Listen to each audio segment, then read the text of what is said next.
chaque année, on avait voulu faire une expo qui attire les collectionneurs, qui attire les passionnés, à travers parfois certaines signatures. La première, vous aviez Picasso, la deuxième, vous aviez César, la troisième, Bugatti, Monticelli, enfin.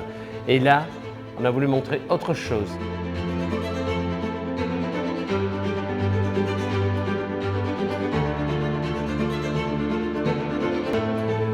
La France, à cette époque-là, était un des grands pays de notre planète et on montre l'ouverture de cette épopée maritime et commerciale.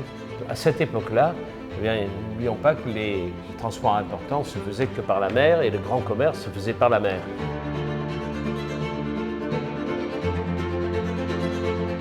Vous savez que dans le port de Marseille, qui est assez petit, il y avait tellement de commerce qui se faisait dans ce port qu'à un moment donné, il y avait près de 5000 bateaux dans ce port.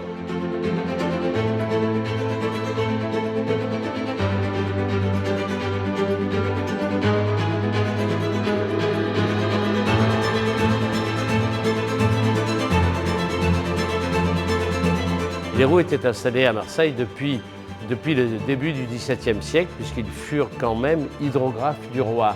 Alors, hydrographes, c'était des personnes qui prenaient beaucoup de risques parce qu'ils dessinaient les cartes, ils créaient les sextants ou les octants, c'est-à-dire les engins pour se permettre d'aller au bout du monde, et puis les pavillons. Donc, ils ont commencé comme ça, et puis un des héritiers, à la troisième génération, s'est mis à faire des aquarelles.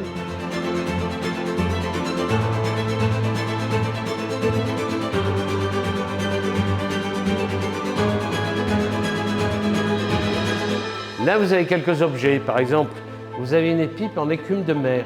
L'écume de mer, c'était un minéral qui flottait au large de la Turquie. Vous aviez un capitaine qui avait fait faire une canne longue vue. Ensuite, vous avez aussi, ça aussi on l'oublie dans l'histoire maritime, mais il y avait les pirates. Hein.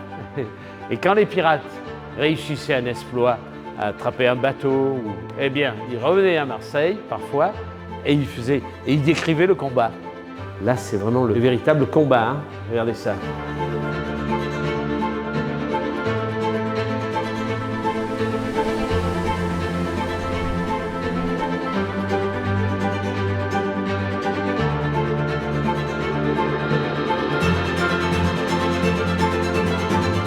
J'ai un journaliste qui m'a posé une question, alors une question particulière, réponse aussi particulière.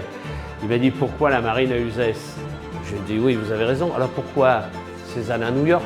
Puisqu'il n'est jamais parti de Marseille et de Paris. Voilà. Donc c'est l'art simplement qui réunit tout ça.